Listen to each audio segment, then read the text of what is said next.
السلام علیکم۔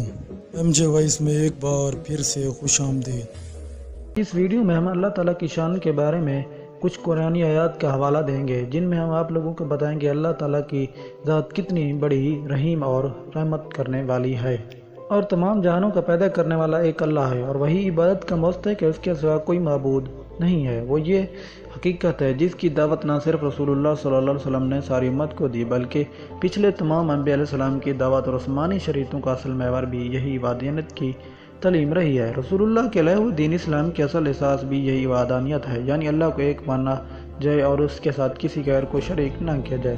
اس کائنات میں اللہ تعالیٰ نے توحید پر دلالت کرنے والے بے شمار نشانیات پھیلا دی ہیں اور پھر ان میں غور و فکر کرنے کی دعوت دی ہے۔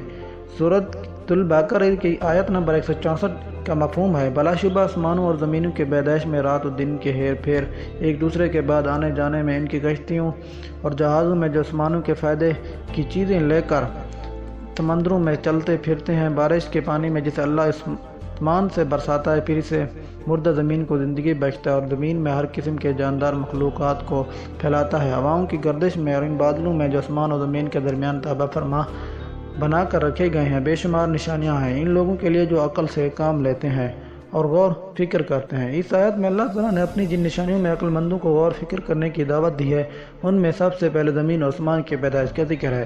کائنات میں غور و فکر کا دائرہ بہت وسیع ہے، اس میں جتنا تدبر کیا جائے گا اتنا ہی اس کے اسرار و رموز و منکشف ہو جائیں گے، اور خالق کائنات کی عظیم قدرت پر ایمان و یقین میں اضافہ ہوگا۔ آسمان و زمین کی پیدائش کا ذکر اور ان میں غور و فکر کرنے کی دعوت قرآن پاک کی ہے، اور بھی آیات ہیں، چند آیات کا ترجمہ ہم یہاں پیش کرتے ہیں۔ ایک آیت کا مفہوم ہے، اللہ وہ ہے جس نے آسمانوں کو بغیر ستونوں کے بلند کر رکھا ہے کہ اسے تم دیکھ رہے ہو۔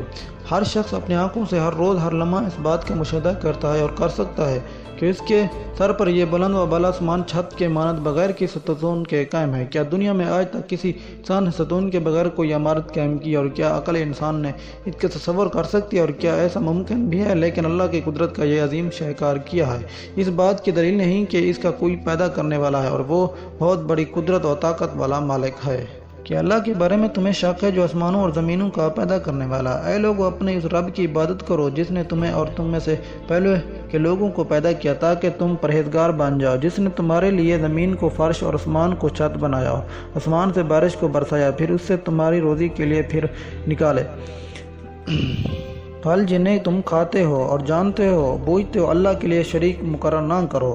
اور ہم نے ہی آسمان کو محفوظ چھت بنایا، لیکن لوگ اس کی نشانوں سے منہ موڑتے ہیں، یعنی اللہ کی قدرت کی عظیم نشانیوں میں غور و تدبر نہیں کرتے بلکہ اس سے منہ موڑ کر گزر جاتے ہیں۔ اللہ تعالیٰ کا ارشاد ہے، اللہ ہی ہے جس نے تمہارے لیے زمین کو ٹھہرنے کی جگہ اور آسمان کو چھت بنایا، اور تمہاری صورتیں بنائی اور بہت اچھی بنائی، اور تمہیں عمدہ چیزیں کھانے کو دیں، یہی اللہ تمہارا پروردگار ہے۔ بس اللہ بہت ہی برکتوں والا اور سارے جہانوں کا پروردگار ہے۔ زمین کو اللہ نے ٹھہرنے کی جگہ جائے قرار بنایا، یعنی اس قابل بنایا کہ اس زمین پر انسان زندگی گزار سکیں اور اس میں قیام کر سکیں، اور نہ اسے اتنی سخت بنایا کہ انسان سردی گرمی سے بچنے کے لیے اس پر گھر وغیرہ تعمیر نہ کر سکے، اور نہ اتنی نرم بنایا ہے کہ کوئی چیز اور خود انسان اس پر ٹھہر نہ ہی نہ سکے۔ پھر اس زمین پر اسی اللہ نے اپنی حکمت سے مضبوط پہاڑ رکھ دیے تاکہ اس کا توازن برقرار رہے اور وہ انسانی کی بوجھ سے ادھر ادھر نہ ڈولے۔